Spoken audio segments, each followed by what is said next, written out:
ఒకటి చెప్పండి మేడం, అంటే యాక్చువల్ గా గ్రీన్ మ్యాటర్ లో ఎక్కడ సభలు చేయలేదు, ఇది మొట్టమొదటిసారిగా జగన్మోహన్ రెడ్డి గారి సంప్రదాయం మొదలు పెట్టారని చెప్పి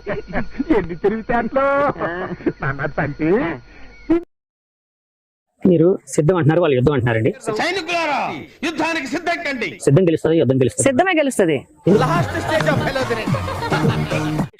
సోషల్ నెట్వర్క్ లో రకరకాల ట్రోలింగ్ నడుస్తున్నాయి మిమ్మల్ని పవన్ కళ్యాణ్ గారిని కంపేర్ చేస్తూ. తలుచుకుంటే ఏడుపు వస్తుంది సోదరా.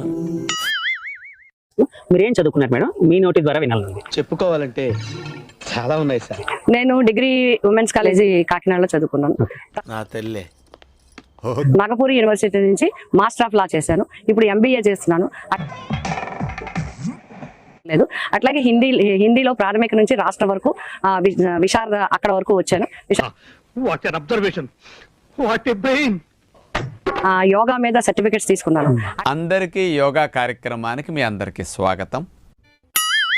అట్లాగే రాజమండ్రి జిఎస్ఎల్ లా కాలేజ్ నుంచి లా చేశాను. పైకోట్లో అపీల్ చేద్దాం. ఇక అంత ఓపిక లేదు, వదిలేయండి. ఆంధ్ర యూనివర్సిటీ నుంచి MA politics, MA public administration, MA sociology చేశాను. మా ఆవిడ బాల్యం నుంచి గుర్తొచ్చిన డైలాగులన్నీ చెప్తుంది. మెడ్రాస్ యూనివర్సిటీ నుంచి ఎంఎస్సీ సైకాలజీ చేశాను.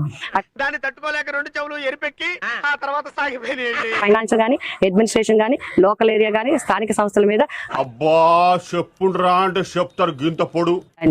అప్పటి నుంచి ఏ ఎగ్జామ్ కూడా నేను ఫెయిల్ అవ్వలేదు. ఈ మధ్య దీని గురించి ఎక్కువ చెప్పేసుకుంటుంది. నేషనల్ ఎన్ఐఆర్డి నుంచి హైయెస్ట్ సర్టిఫికెట్లు తీసుకున్నది. నమ్మొచ్చా? నా మీద నాకే నమ్మకం లేదు సార్, మీరైనా నమ్మండి సార్. ఒక్క ఎగ్జామినేషన్ లో వంగా గీత ఫెయిల్ అవ్వలేదు. ఎగ్జామినేషన్ రాస్తే పాస్ అవ్వాల్సిందే. అప్పట్లో జిల్లా పరిషత్ చైర్మన్ గా, ఎంపీ రాజ్యసభగా వంగా గీత పేరే ఉంటది. ఇప్పటి వరకు నేను రాస్తూనే ఉన్నాను, చదువుతూనే ఉన్నాను. 19 లో కూడా 2-3 సబ్జెక్టులు కట్టి పాస్ అవ్వడం జరిగింది. ఎన్విరాన్మెంట్ మీద,